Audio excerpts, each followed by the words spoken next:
Hi everyone, I just wanted to take a chance today and see if I could do a live video here on my Facebook feed, my main page, my personal page, instead of doing it on Mansi Makes, because that's where I always am, doing a lot of live videos and doing a lot of arts and crafts and sharing a lot of stuff. But today I thought I'll share it on my page, and there are two reasons for that. One is that a lot of you are in California and in Washington and in Oregon and are my personal friends and are seeing what's happening in the state. And there are a lot of you who are not here who've been hearing about it in the news. And there are a lot of people who have recently become homeless because of all of these wildfires and can't just sit around and do nothing, right? So I had done a fundraiser that many of you supported 2 weekends ago. And a lot of people wanted to help and wanted to come together and also raise money for those that have been affected by these wildfires. So a lot of Bay Area card makers came together, and right now I have maybe over 200 cards just sitting in my house. In the back you see that carousel. There are lots of cards over there that I would love to mail out, and all you have to do is make a $10 donation or more if you can, and I will mail you a handmade card. These cards are absolutely amazing. They're beautiful. They are very unique. I shared about it on my Mansi Makes page, so you can actually have a look at the kinds of cards you would get in the mail. I've been mailing them out since over the weekend, and I would like to continue mailing them out. So the more money we raise, the more people we're able to help. And I know that as a community, even if we do $10 a person, it adds up, and it makes a huge difference. So that's one of the reasons why I wanted to go live today on my feed and make that appeal to you. The second reason was that tomorrow I am going to be live on Jelly Arts, and I will be doing a cool thing with leaf printing. They've just come out with a leaf printing kit, and I think it's a game changer. So I'm looking forward to working with that tomorrow live, and I haven't opened the box yet. I'll unbox it tomorrow morning or tomorrow afternoon. It's at 12:30 my time, and we'll have some fun. So today I thought I'd just do, since this is unscheduled and I don't really know how many people will be able to log on right now at 4:30 in the afternoon, but I just thought that I'd show you. Sometimes we get these gel plate prints that look like nothing, and I'm going to try to show you how we go from something that looks like nothing to something that actually looks good. So I'm doing a picture-in-picture so you can see both me and my workstation. And actually, let me see if you can see both.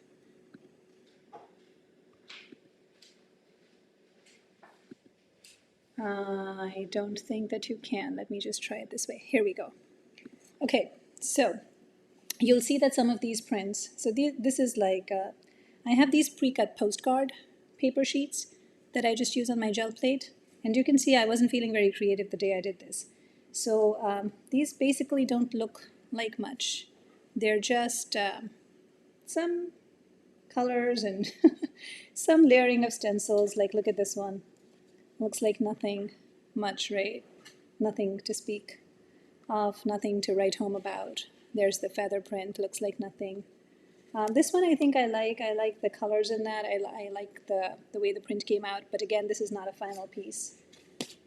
This one, again, I was going with the butterfly theme. Butterflies were on my mind for some reason, so I kind of kept going with it, but again, it doesn't look like much. This is the first print I had pulled, and I think this is the most successful print I got that day. Again, another one of the feathers. Doesn't look like much. This one has a very, very clear, I just love how the veining came through really clearly, but then the surroundings kind of make that disappear, so it doesn't really stand out. Same thing with this one. I think I just overdid it in some parts. The paper started peeling off. This is done with acrylics and some water reactive inks on paper that is not clearly ready to take watercolors. So the reason I shared these is that, you know, not every print, when you pull it off of the gel plate, will come out perfect. Not everything you make every day will be great. There will be times when you will have a block, and instead of throwing these away, what I do is I save them for the time that creativity does strike, and I go back and I doodle on them. So this print, for example, I had shared this on Instagram, and I wish I had taken some before photos so that I could show you. But this really was a blotchy background that didn't have anything. Like, it was just like red, and some parts were blue, some parts were white. Didn't speak to me at all. And then I sat down with it and I added a stencil, overlaid a stencil, and then just kind of added some white color pencils. Added some details with some black, and suddenly it started coming together. And then I knew, okay, I could make it work. So it's a process. And what I'm going to do today is I'm going to try to see if we can transform one or two of these prints over here that look like nothing and make something out of them. So I'll start with this one, the feather, and we'll see, and I'll tell you all about the products that I'm using. Now this has some color shift paint in that, so you'll see how when I tilt it towards the light, it shows up as a shiny purple, and otherwise when I tilt it away from the light, it's just a magenta. It's really cool. I love that about these color shift paints. So what I want to do with this one is I want to make the background completely muted, and I want to show off the feather because that print is really, really cool. So the way to do that, I think I'm going to use and again, I have to remember that this is postcard paper. It's not watercolor paper, so it's not going to take a whole lot of water. It'll take some water, but not a whole lot of it. And now because this is yellow, I'm going with these Stabilo Woody pencils. These are really cheap. They are very, very economical, and they last forever.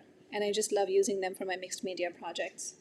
So I'm just going to use this gold and just kind of scribble.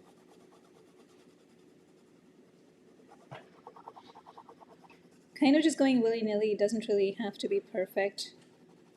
But the idea is that you give this background, you let it fade away without touching the feather.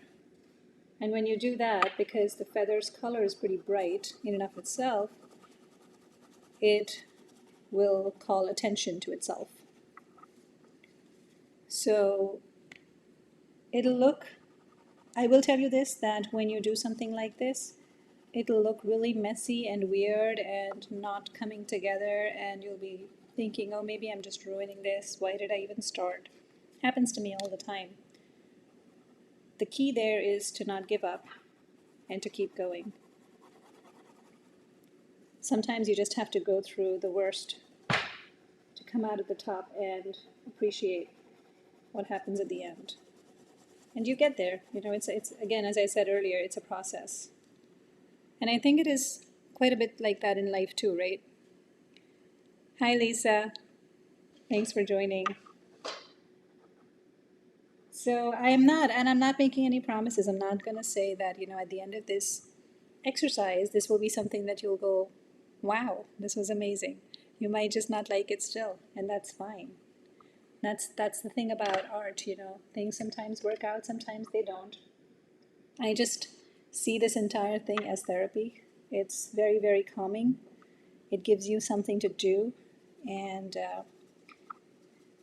it just calms my mind. I am able to tune out just about everything that's going on around me, and I can get lost in this struggle of making something that doesn't look very appealing into something that speaks to me, that resonates. So that's how I treat all my art projects. And for those of you who've taken my monoprinting classes, you've heard me say this over and over again. It's all about the process. It's all about the journey. And if you end up making something that everybody oohs and ahs over, that's a bonus. It really is. It's you who should like it. You should enjoy the process. You should enjoy the outcome. Everything else is a bonus. And if people don't like it, everything else is a noise, you know? Don't care about what other people think about your creations. The fact of the matter is you're doing something to give yourself joy, to bring peace to you. So you can already see that this looks really different. It's muted out all the color, the bright color that was surrounding the feather. And the only thing that your eye goes to is this centerpiece. And I really find that in patterns like something like this, where everything is kind of obscure, to bring things out to the fore, what you really need is black and white. Those are the two things you really need. So I'm going to look over here for my white pen, and I can give you some recommendations about white and black pens. So I have the Sakura pens, I have the Souffle, I have the Jelly Roll, and I love both of these for any backgrounds that are super dark because they really help enhance the details. And I also had, I used to have white pens, actually I may still have one, from Signo. These are the Uniball Signo pens. I love their gold, not so much in love with their white, but I still have one, so I sometimes use it. But I do like the Sakura pens quite a bit. So I might end up using some gold here too, so I'm going to keep this out. And then for my blacks, what I prefer are the Microns. It's these, the Pigmographic. Again, I think these are from Sakura. Yes, the Pigmographic. I love these. These work really great on anything that has thick paint on it and anything that you want to stay waterproof. Because sometimes, you know, I'll think that I'm done putting water on something and then I end up adding more water. So I want it to be waterproof. I don't want to have it smear. So I like these pens, and they come in all kinds of tip sizes. So I think I have the entire collection. It's like a pack on Amazon that you can get from a 005 all the way to a 5. So what I want to do is enhance this piece so that this becomes a bit more attractive. The other thing that I really like using is the Derwent Inktense pencils, and I especially like the Iron Blue. This one is really a good color to have to add depth and dimension. And then I also use, sometimes I'll use the Bright Blue and the Sea Blue. So these blues really will complement anything in the pinks and yellows. So I keep these handy as well. So we'll see where this journey goes. I don't really have a plan, kind of playing it by ear right now and seeing where we end up. And what I'm deciding to do here is just adding some dimension to the veins in the feather, just going over them with my Derwent Inktense pencil. And I'm not really giving it too much thought. I'm not like placing it precisely where the veins are. Just giving an idea of where the veins should be or could be. And then I'm going to do the center one on this side, just adding, giving it a, not a 3D look, but more of just a little bit of dimension. We're not going for any kind of realistic artwork here. It's just an idea that when you look at it, it looks like a feather. And you see the feather, and all that you see is the feather, nothing else. So that's the idea here. That's kind of where I'm going with this anyway. So we're just going to continue adding some veins here. Just very light touch. Now because these are water-soluble pencils, I can go in. What I like about these, the difference in the pencils, if you use them just as pencils versus if you actually apply water on top, the color becomes much more vibrant when you add water. It becomes more intense, and I think that might be their play on words when they named this pencil Inktense. I think that's really clever because you really do see it going from, that's okay, to wow, that's pretty amazing. And as you can see here, as I'm blending this, I'm not sure if you're able to, if the camera is able to catch it, but when I'm blending it, the blue from the pencil with the pigment that is under, which is the magenta, color shift with some purple in it, it's giving it a really cool blue tinge right there in that part. And I just love how that just organically happens without any plan. So that definitely adds more dimension to this. Just a couple of strokes, that's all it took. Just a couple of dark strokes. And don't be afraid to add like bold color and bold strokes to anything like this. This print, in all honesty, you would probably be trashing this, right? So these are, I think, the perfect prints to play with. When you pull something off of the gel plate and you're not happy with it, and it feels like, oh, this was such a struggle, this is nowhere close to what I thought in my head it would be, those are the prints you definitely should not throw away, because it's free play. No matter what you do with it, you're going to trash it anyway, right? So if something great comes out of it, great. If nothing comes out of it, you still had fun.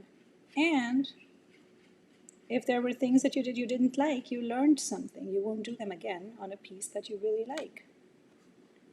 So I think that works. So here, simple lines, and I kind of already like where this is going. I'm going to take my black, and this is a size 3. Now sometimes my tips are clogged with paint from earlier projects, so they don't work. And the solution to that is, if they do that, if they stop working in the middle of you trying to drag them over some paint, just do some scribbling on clean copy paper, and it'll clean the tip off right away. I'm not going to enhance each one of these because I think it'll become too much. I don't want to do that. I do want some parts of this feather kind of merging in with the background, but you remember how I did away with the background by using the gold, so I'm going to see if I can introduce some of that magenta color back in, either with my woody pencils if I'm able to find the right shade of pink, or I might look for it in my Derwent. I don't have the right shade of pink in my woodies, so I'm going to see if I can find that in my Derwent Inktense pencils. I believe a fuchsia, this is a red oxide. This is a fuchsia. I think the fuchsia will work. So let's give it a try. And what I'm trying to do here, to explain what I have in mind, which may or may not translate onto the paper, is I want to give it like a diffused halo in the same color family. And I might not end up liking it, but that's what I have in my mind. So I've got to try it out, because why not? So here,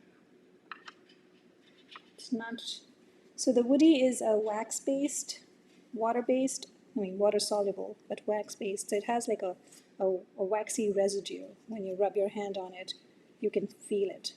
The Derwent, when you add water to it, it just glides. There's no residue left behind. So I'm kind of liking this tinge. It has a very subtle tinge of fuchsia right around the feather. And you'll notice once I start doing the white how everything will just pop. Suddenly it'll just start coming together. But again, I shouldn't make that promise because it might not. Who knows? That's what I think it will do. But we shall see, won't we? Oops, the tip broke. So there's my lesson, not to press too hard. I'm just going to use that. I guess I was going too hard, and it's not a very smooth surface now because I've used acrylics and then I've used the wax-based pencil on that. I don't like wasting stuff, so you saw me do that with the tip. I cannot stand wasting my materials. Okay, so that's just kind of going to blend this in, squeezing some water onto my rag. I always keep a rag on my lap. And I'm just going to do some outward, much like a feather's.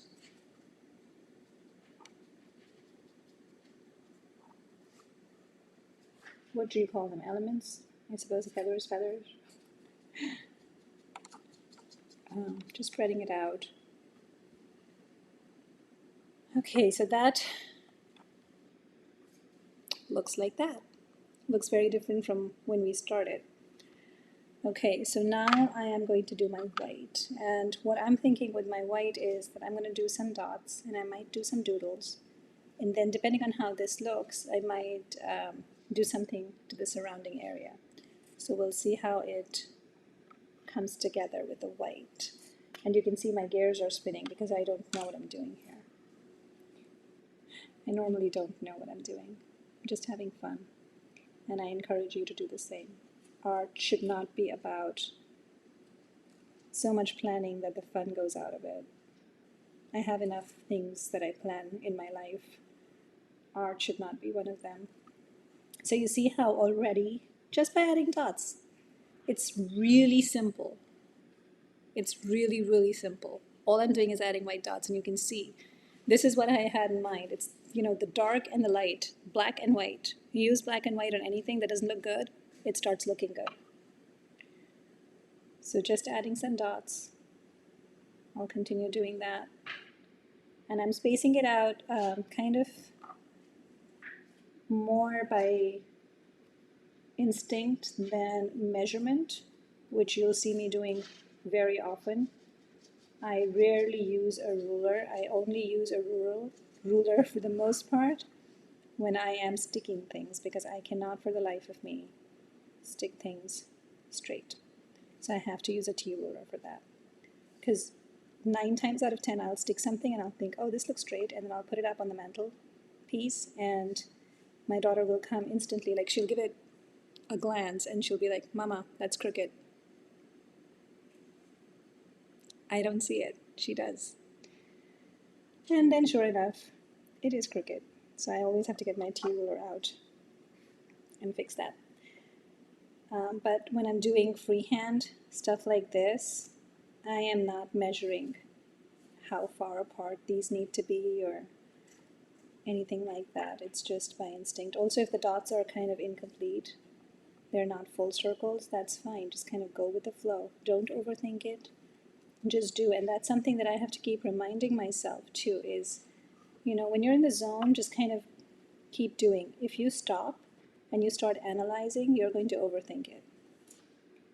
It's best to just kind of go with the flow, and sometimes what I do is I challenge myself by restricting myself to the number of media I will use for any given project. For example, I just recently made a card, and I challenged myself to just use 3 grays and 1 black. And I spent over 3 hours doing it. It was nonstop, 3 hours. And it turned out amazing.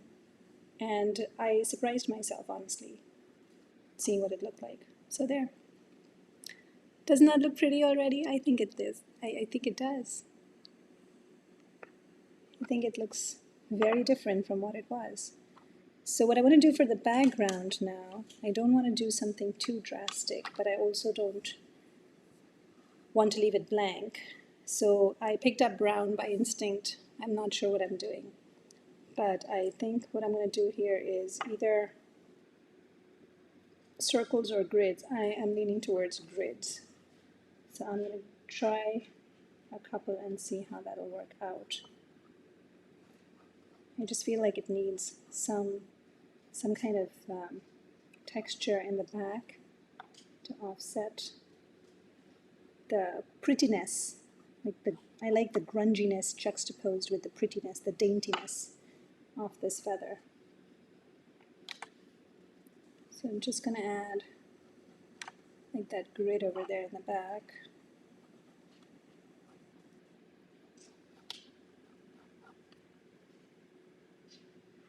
And that already adds some more dimension to the piece. And then we take some water and just blur it out a bit so it's not quite as pronounced. It's just there in the background, but the feather is really what is drawing your eye. This is kind of just bringing the background together, but not taking away from the feather, because the feather really is the masterpiece here. It is what I want you to look at, but I do want you to get that feeling of, oh, there's something interesting happening in the background too, but that's an afterthought. It's not what I want to draw your eye to. So it's kind of like lost and found effect with this, and you'll see that as I'm doing that, the gold that I had put previously on the background with the Stabilo pencil is kind of blending in with the brown.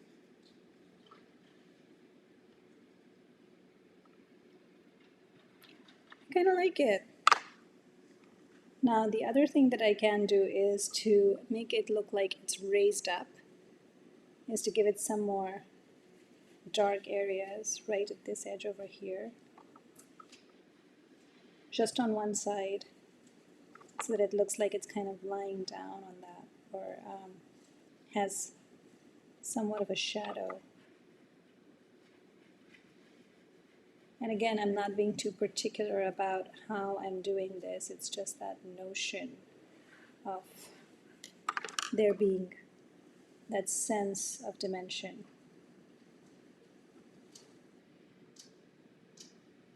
And just some very light strokes. This is a water-filled pen, and I love these because I don't have to worry about toppling water all over my workstation, which has happened more times than I care to count. So I like these water-filled brushes. I think all I need here is some kind of a white sentiment over here and something over there. I'm not sure what that is, but I think this needs something over here that says something uplifting. So I'm going to look for my sentiment strips. And I recently reorganized, so I have everything labeled. Let me see if I can find my sentiment strips to show you guys. So I have this Ziploc here. I cut the strips out one day, and I have this Ziploc full of these strips that says encouragement, and I'm just going to see which one fits. There are so many cool, these are all from Simon Says Damn, and they're just so handy. I like this one, although it doesn't go with a feather, but I like that one quite a bit. I just need friends, sunshine, and some fabulous wine. Isn't that nice? Let's see. Especially for you during this. I think I like this one. Especially for you during this difficult time. I like that one. So all you really need to do is you would take this strip. Now I like to transfer my glue into this bottle here because it has this tiny nozzle, and I can just put some glue dots. And this is the part where I need my ruler because, as I said earlier, there is no way that I'm going to be able to stick this straight. So I'm just going to use my T ruler, and I'm just going to plop this strip right on top.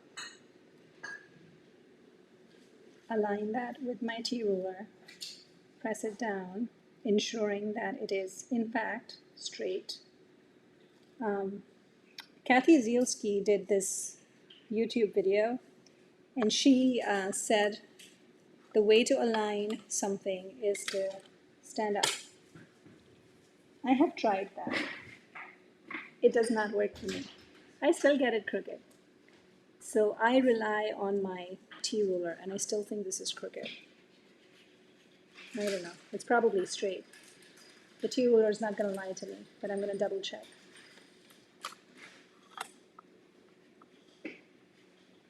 Yeah, it seems like it's straight. Okay. So there. I like it just like that. And you saw how we went from something that was just kind of blurring into the background into something that now stands out. Now, if I wanted, I could add a couple of jewels that would glitter and shine and make it look even more attractive. But I think for now, I like it just the way it is, and it's a journal page. What I am missing in this, which I was saying I'm missing something over here, is something over here. And so usually what I do is I will write, this is not working, I'm just going to scribble this tip onto this paper and see if that might take away the residue. So I usually just scribble, so sometimes you're not even able to see what I write. Like right now, even I can't see what I wrote. So this pen's not going to work on this. So I'm going to use my pencil instead.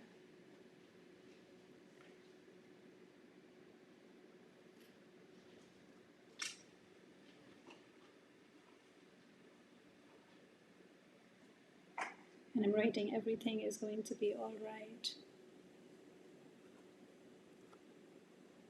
Let your light shine bright.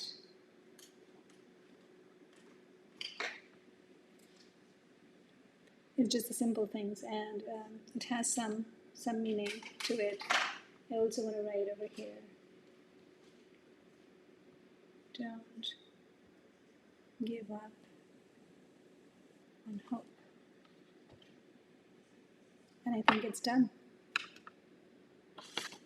So I've done about 30 minutes, and I figured that I'd try and see what you think of something that looked kind of blah.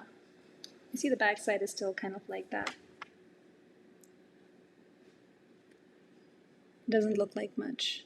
But then this one, you turn it around, and it's something that you could look at and keep looking at. So I like to do that on days when I'm feeling a bit more stressed out than usual, and I'll just take one of these gel plate prints that don't look like much and just work at them. And I think it really helps bring that creative energy back. And I think it also works not just for creative blocks, but also for calming one down.